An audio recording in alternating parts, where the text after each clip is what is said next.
In this lesson, we'll be looking at canapés, those delicious little finger snacks that you can eat standing up.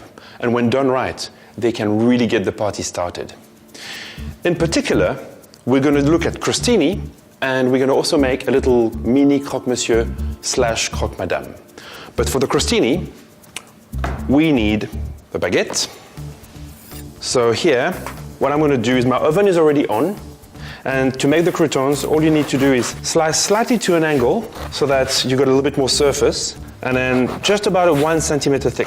You're looking at about three canapés per person of that flavor. But you know, if you're going to be feeding people, if all you do is a canapé party, then you're probably looking at about 6 canapés per person. You want people to have enough to eat so that they can drink. So that can go in the oven under the grill. Next thing is the cooking of the hake. So I'm going to put the pan on. I'm using hake for this recipe because it's a very, very sustainable fish. That's the kind of recipe that you would want to do with a white fish, a white, slightly flaky fish. All you got to do here is baste it in a little bit of olive oil on both sides, and then just a bit of seasoning.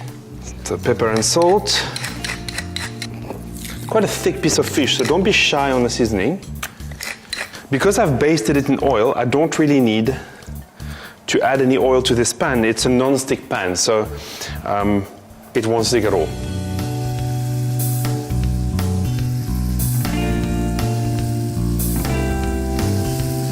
Keep an eye on my croutons. As you can see in there, it's already happening. So I'm going to just take them out and give them a turn.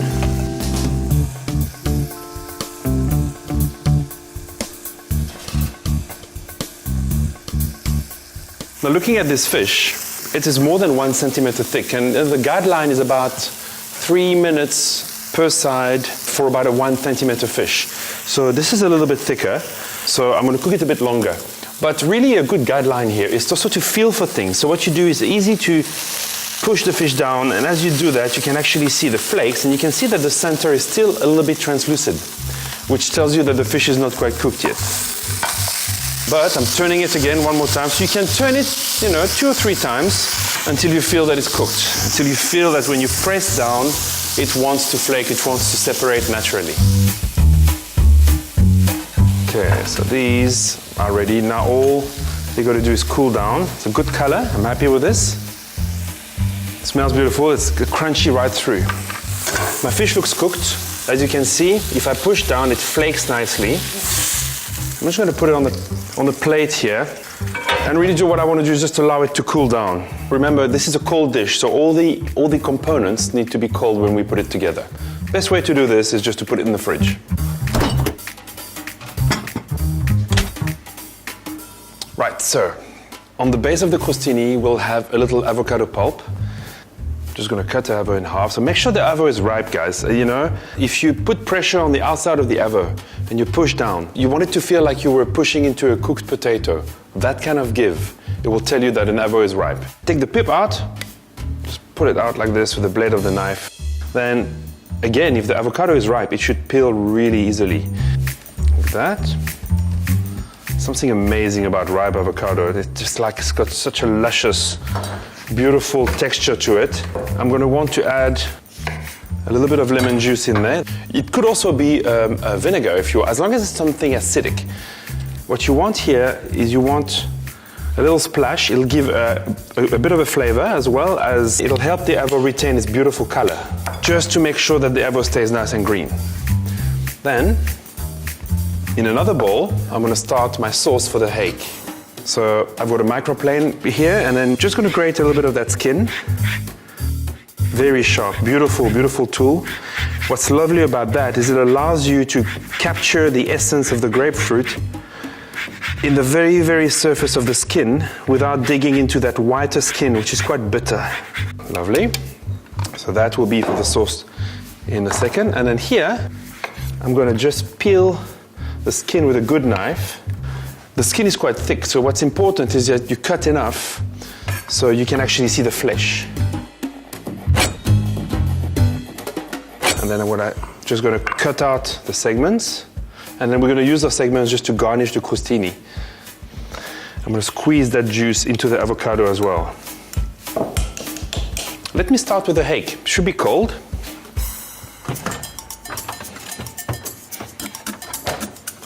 So I've got it out of the fridge. I just want to go through it and make sure there's no bones in it. Right, then some homemade mayonnaise. Then I'm going to put some salt in there. Remember, there's a bit of salt on the fish as well, so I just want to be cautious and keep stirring. I'm very happy with the texture of this. I think it holds beautifully. And then the last thing I want to do in there is put a few chives.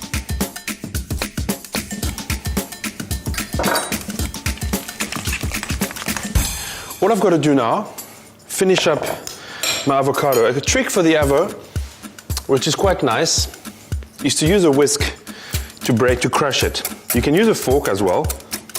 I like the whisk because there's a better handle on it. And then as it gets finer and finer, you can actually work it into a paste. Okay, so this needs salt. Put a bit of pepper in it.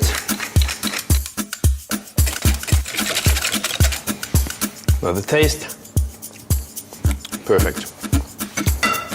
I can taste the grapefruit and the lemon in there. What I got to do is assemble. I'm going to spread the avocado on the croustine. It's more than a mouthful, and that's what a canapé should be. An amuse-bouche is actually a one bite, and a canapé is more you can get 2 bites out of it. You see, I'm actually using the inside of the spoon to kind of round. So you put it on and just rounding it off like that, it gives like a good finish on it. This avocado is thick enough to prevent the toast from getting soggy. You know, if you're going to be using a crostini with a little tomato salsa or something that has a dressing on it, what I suggest you do is before you put it on the bread, use a basil leaf or a small salad leaf that will contain the sauce and the vinaigrette so that your toast doesn't get soggy. I'm going to show you a trick. I'm going to show you a really, really cool trick. Instead of putting the hake mix directly on the toast, I'm going to use 2 spoons and I'm going to shape a little quenelle like this. Twist it into like an olive shape, and then when you're done, gently deposit it on top of the avocado. You see, I'm dipping my spoon in the water every time, just so that it slides off easily. Totally homemade from beginning to end. That's how you want to do it. A little glass of Sauvignon Blanc would be magical with this. So I've got my segments, and I'm going to halve them. So just put a little half segment on top. You know, it's quite important to be creative with how you style your canapés. I've often served canapés on mirrors, and we've even used clocks. And it has garnished this a little bit. I've got beautiful sprouts here, so you can put some on the board and some on the canapés itself. Let it fall where it may. And there you go. Imagine you walk out to your guests with this and they go, oh wow, beautiful, Franck, magic, extraordinary. Beautiful, there you go. For our second canapé, I'm quickly going to show you how to make croque-monsieur. Croque-monsieur originally is a sandwich, a Parisian sandwich, which is bread, Gruyere cheese, ham, toasted with a good dollop of bechamel sauce, which is a cheese sauce on top. The difference today is we're going to use a nifty trick. I'm going to put the slices of bread inside the muffin tin, and then we're going to put all the goodies inside. So here, I've got my bread. I just want to take the crusts off so they're not in the way when I flatten my bread. So each slice is going to be flattened with a rolling pin, and after they've been flattened, they'll be brushed with butter. So it becomes a little bit more malleable. As I put it into the muffin tin, it won't break so easily. Now I'm going to cut them to size. Just give them a little bit of a cut around, just a round shape. If you have a pastry cutter, it's probably even easier. All right, so I've got some butter here that's melted. Now this is plain naughty. Butter and bread in the oven, you can't go wrong. It will be delicious. And then the butter is going to go face down. So basically, I'll start here and allow the fold to come, and don't fight it. Where it folds, let it be where it is. Otherwise, you'll break the slice and then the sauce will ooze out.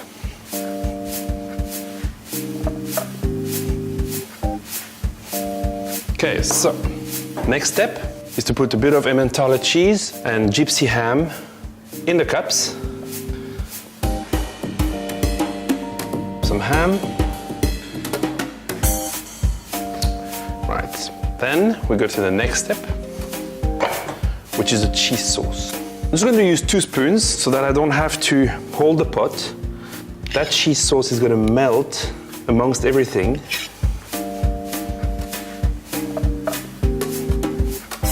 Right, this is ready to go in the oven for 10 minutes, 180 degrees.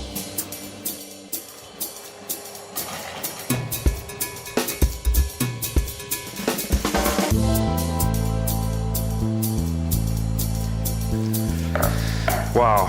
The second phase of this is we're going to turn this croque-monsieur into croque-madame.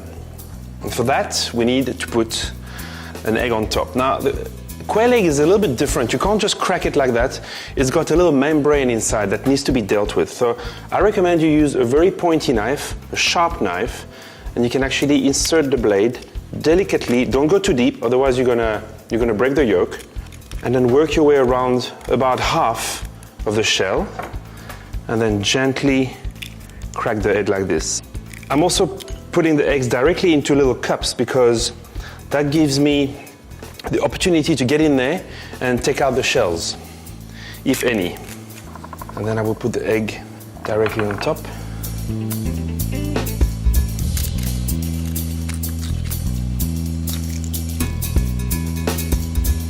Now you can see from the size why we're using quail eggs.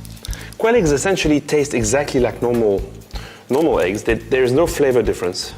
A little pinch of salt. You can't have a fried egg with no salt. A little ton of pepper. And then it can go back in the oven for another 10 minutes.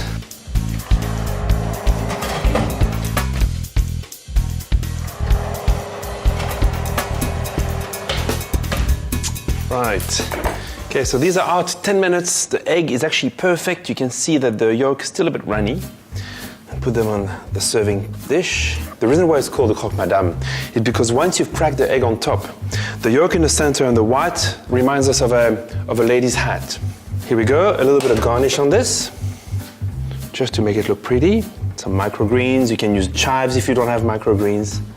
Then what I want to do is finish my hake and grapefruit croûtes as well. And for that, I just want to sprinkle, this is the final touch. Really put a little bit of sugar just on the grapefruit itself. Don't do it too early because the minute the sugar is in contact with the fruit's going to start oozing juice. As you can see, making fun, delicious, creative canapé is easy as pie. Remember, read the course notes, practice the recipes, and ace the quiz, and I'll see you in the next lesson.